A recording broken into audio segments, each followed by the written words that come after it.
Olá, meus queridos, vamos mais uma vez para a nossa devolutiva, agora com a interpretação das charges. Percebam a primeira charge, tá? Que ela retrata claramente o trabalho infantil, ela aborda o trabalho infantil, né? Artista polonês muito famoso, trabalha aí o trabalho infantil.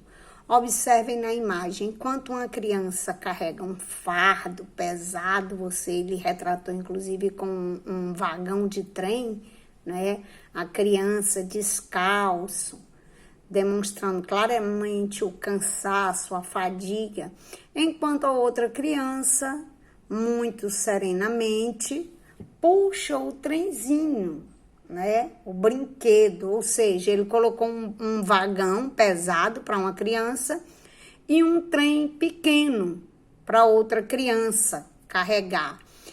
Nessa charge, ele está fazendo uma crítica ao trabalho infantil, certo? Como é que diz? A nocividade do trabalho infantil. Aí ele diz... nessa obra, ao abordar o trabalho infantil, o que é que o autor pretende? O que é que o autor pretende com o trabalho infantil? Ora, o que é que ele pretende? Ele não quer difundir a origem marcante das diferenças sociais, não. Também ele não quer estabelecer uma postura proativa da sociedade, de forma alguma. Vamos ver aqui, provocar reflexão sobre o trabalho, uma reflexão sobre essa realidade, né? Letra C. Ora, como assim, professora? Vejam bem, ele coloca duas crianças com um trem, uma com um trem de carga altamente pesado, observe que ela está carregando minério e tudo, porque o trabalho é um fardo, não é? Afasta a criança da escola, das suas perspectivas de vida, tá? Então, ele quis provocar uma reflexão sobre a realidade do trabalho infantil. Então, a primeira questão seria a letra C, tá? Vejamos essa outra charge aqui, ora, veja bem, observem, nós temos uma única pessoa diferenciada, observe que ela não tem como é que eu digo? Perdão, deu um branco aqui. Ela não tem essa cordazinha que se usa em bonecos de corda. Observe que todos os outros andam na mesma direção, certo? Comportam-se do mesmo jeito, tem a mesma cor. Que essa cor está querendo caracterizar a opinião das pessoas, né? A posição das pessoas sobre determinado assunto. Apenas uma se destaca com uma cor diferente, que quer dizer que ele tem opinião diferente, pensamento diferente. E observem que ele não tem essa cordazinha. Você sabe para que serve essa corda nos brinquedos? Antigamente as pessoas usavam muito brinquedos de corda. Então, essa corda é para manipular, para fazer o brinquedo se mover da maneira como nós queremos. Então, uma única pessoa aqui, essa aqui que está na posição contrária dos outros, é a única que não tem essa corda, essa chave para dar corda nas pessoas. Bem, aí volta ao conhecimento de mundo, porque se você não souber do que se trata esse utensílio que está nas costas dele, né, meu Deus, faltou o nome. Essa cordazinha aí, essa chave de corda, você não vai saber para que serve isso. Eu não sei nem o que é isso. Então, isso é o conhecimento de mundo, porque há algum tempo atrás, ao invés de usar pilha nos brinquedos, bateria nos brinquedos, eletricidade, usava-se a corda, os bonecos a corda, né? Que tinham umas engrenagenzinhas que faziam o bonequinho se mover. Por isso, a necessidade do conhecimento de mundo para a gente interpretar. Se você não souber que existia esse tipo de engrenagem antes, então você não vai saber o que está significando isso aí, tá? Então, na interpretação, a necessidade muito grande do conhecimento de mundo. Então, essa charge aí, o que ela representa? A opressão das minorias, né? Eu concordaria com a opressão, né? Mas o que seria esse em destaque? Ele está fazendo uma reação ao controle do pensamento coletivo, ou seja, ele reagiu ao controle, ó, ele se opôs, ele vai para outra direção. Quer dizer, se ele está virado para o outro lado, está querendo dizer que ele está se opondo, né? Então, a reação ao controle do pensamento coletivo. Eu não vou ler todas as alternativas, não, para não nos prolongar, né? Que eu sei que tem alguns que têm até preguiça de assistir os vídeos. Então, a cor preta é para diferenciar, para dizer que ele está diferente, está pensando diferente dos outros. A falta da manivelazinha aqui do instrumento de corda quer dizer que ele não quer ser controlado, ele não se deixa controlar. A posição dele contrária aos outros, como estão todos virados para um lado e ele virado para o outro, está querendo dizer que ele está reagindo àquele controle, está se opondo, certo? Então, a letra E.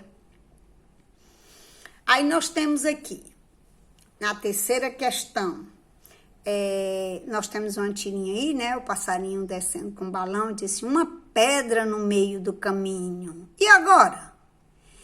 Se eu tivesse talento, faria um belo poema, mas eu sou apenas um passarinho prático. Aí ele pula a pedrinha, tá?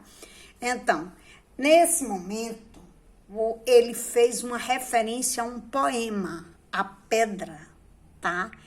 Tem um poema na nossa literatura que se chama A Pedra. Então, ele fez alusão a esse pensamento, a pedra, tá? Então, ao aliar a linguagem verbal e não verbal, o cartunista constrói um interessante texto com elemento de intextualidade.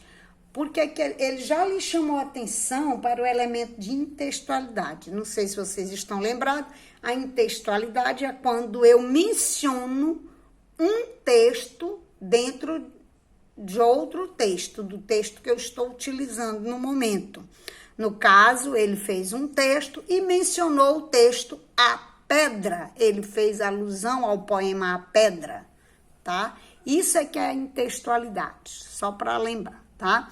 Então, sobre o cartoon de Caulos, assinale a proposição correta, tá? Ele quer que você veja o que é correto, tá bom?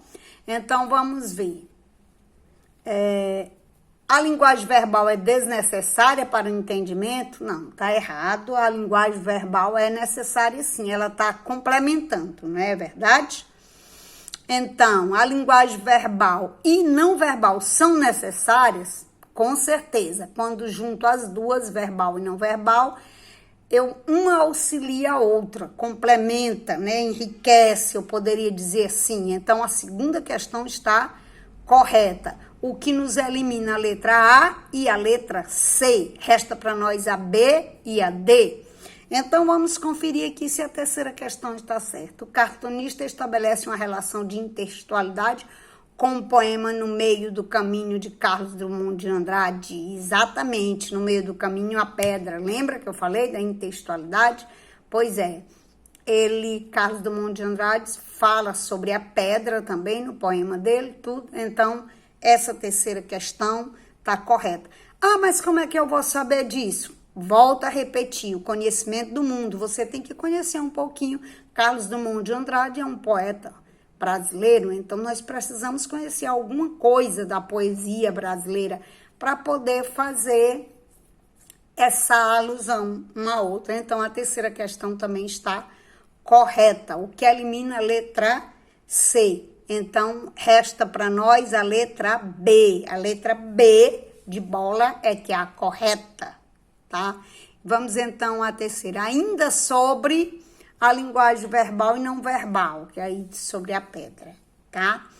A linguagem não verbal é composta por signos sonoros ou visuais.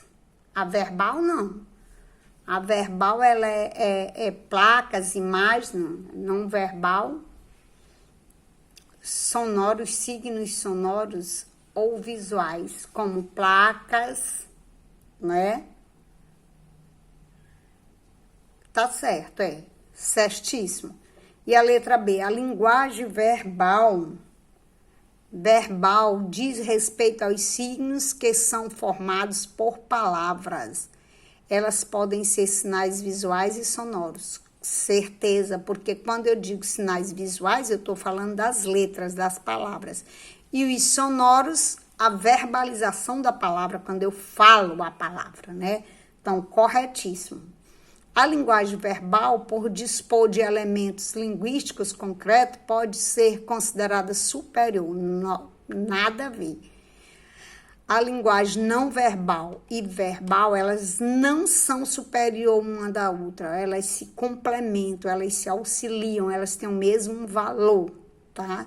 Em algumas partes, uma linguagem não verbal fala até mais do que, como diz, um gesto ou um olhar pode falar por 1000 palavras, né?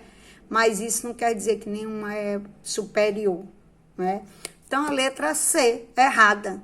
Vou ler a letra D só para conferir. Linguagem verbal e não verbal são importantes, com certeza. E o sucesso na comunicação depende delas, ou seja, quando o interlocutor recebe e compreende uma mensagem adequadamente, então, uma e a outra são corretíssimas. Então, gente, olha só, tá aí nossa devolutiva da interpretação de charge. É interessante vocês sempre estarem lendo, assistindo as interpretações, porque eu estou tentando complementar um pouco mais, tá? Por isso que às vezes fica um pouquinho comprida. Um beijo, até a próxima.